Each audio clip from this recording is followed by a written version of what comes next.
fact that he was signing Memphis artists in order to spite Gotti. You really wasn't too much even putting on people in your city like that. You start messing with these Memphis artists, and Dolph sided with you. Dolph would probably still be alive today if he wasn't so strongly associated with Gucci.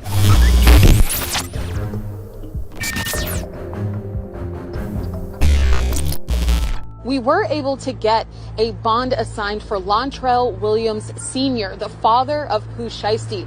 The judge ultimately decided she's going to assign him a home incarceration, which she says is the strictest bond she can assign outside of giving him or granting him into federal custody. She said the only time he is allowed to leave his home is to attend his court dates in Dallas, where this case will ultimately be tried. And she said he'll be under electronic monitoring while this all plays out. Do you know the one thing outside of their names that Pooh Shiesty and his father has in common? They are both rats. Stop it, Wack. His daddy been a rat since 2009. You know, Wack 100 put out some paperwork that Pooh Shiesty daddy is a rat. He been ratting since 2009. So you have a 5K1. You have a 5K1, what the feds call a 5K1, and you have a Rule 35. A 5K1 is when you snitching before you sentence.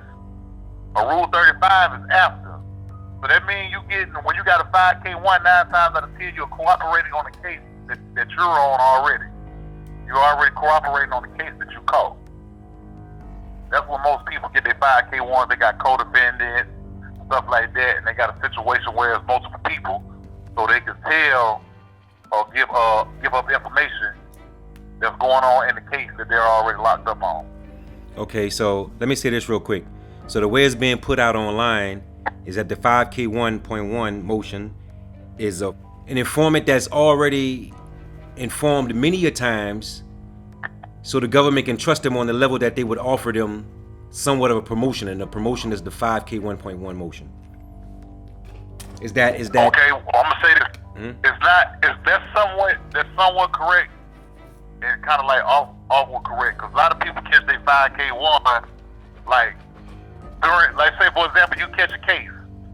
When you catch your case, just say I got co-defendants, me and you co-defendants. I agree to testify before you.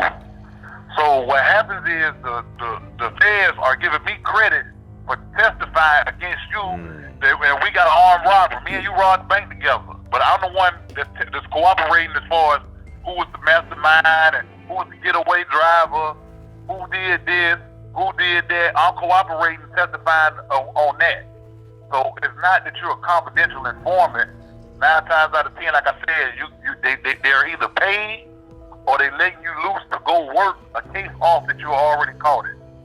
I guess when the feds went back and hit Pooh Shiesty's house. And when they went back, first off, they seen his dad was a party to the crime that was going on in the situation. His dad was party to the crime.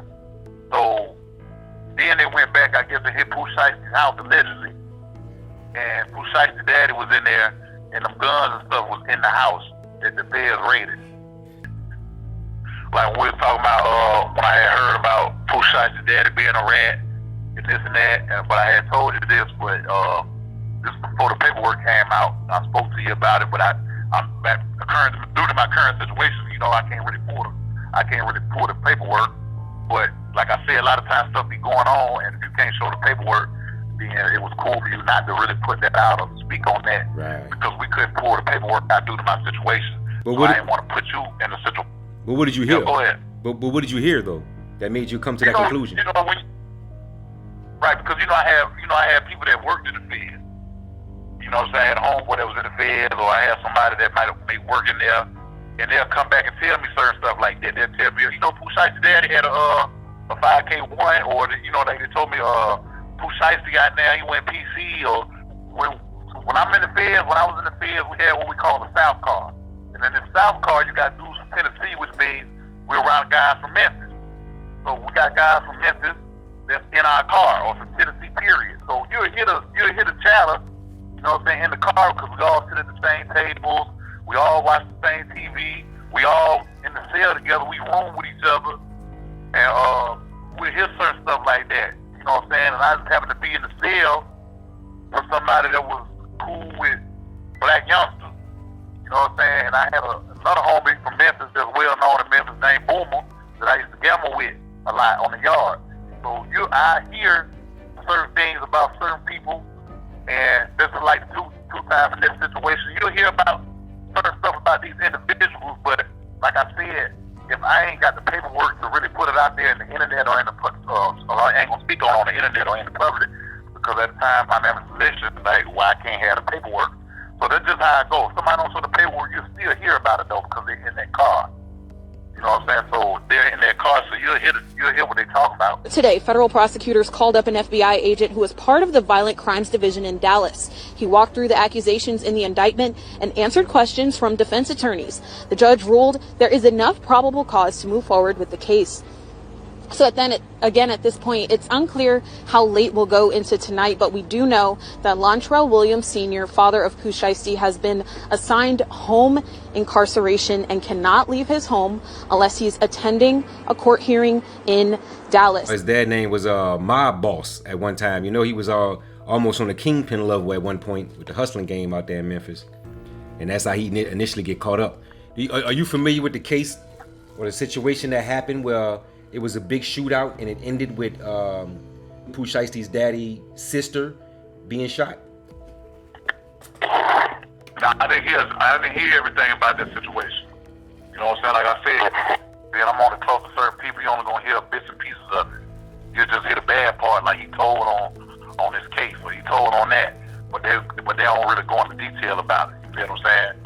Because like I said, if you can't produce that paperwork, then really it's just gossip, but you ain't gonna really put it out there for everybody to know. Right. The word is now that this shit was somewhat of a plan from Gucci Mane, because they eating off all the Spotify numbers and all the album sales that shot up from there, which was genius if Gucci had thought of that from scratch and all this shit is going on, you know. So you saying that it was a plan? Gucci planned on? Well, that's what. Well, that's is alleged only because the numbers on Spotify and all the streaming platforms, you know, it's millions done been made in less than a week since this been going on. So there's certain people, key people, coming out saying that this was Gucci's plan from the start to create this whole situation in order to get them, you know, get the numbers up and get this money, you know. I don't know if Gucci would plan like discrediting his image like that. I don't think he discredited his image because he was doing all this smoking on Pooh. The fact that he was signing Memphis artists in order to spite Gotti. Like his whole thing was him and Gotti was beefing, and you were signing these Memphis artists in order to spite Gotti. You really wasn't too much even putting on people in your city like that. You start messing with these Memphis artists. Gucci, that's my dog. That's my partner. You know what I'm saying? My trap brother, like, he go hard. Like, I learned a lot from him. You know what I'm saying? Like, based on consistency. And Dolph sided with you. Dolph would probably still be alive today if he wasn't so strongly associated with Gucci. So Dolph probably turned over in his grave. Yeah, dudes beat from other cities. But Dolph took a side when he sided with Gucci in the situation against Gotti. So this could be... So Gucci has split two cities in half twice. You split Atlanta in half with your beef with Jeezy.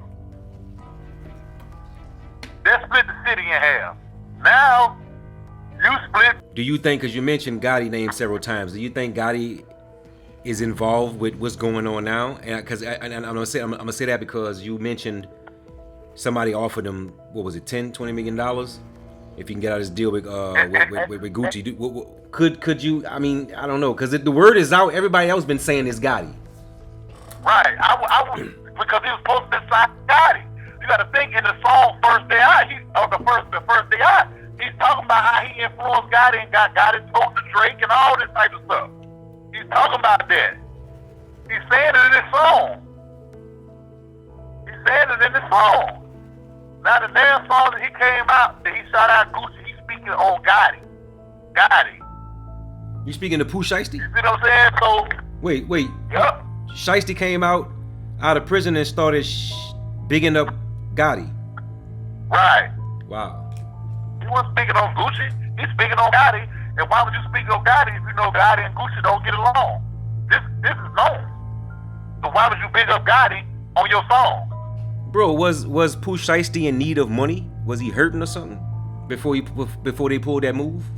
You know, I can't say if he was financially hurting. I can't say if he's financially hurting, but he was all right because he the hottest artist out. So there's no way he should have been hurting. But he probably would want to get out that deal for that 10 million.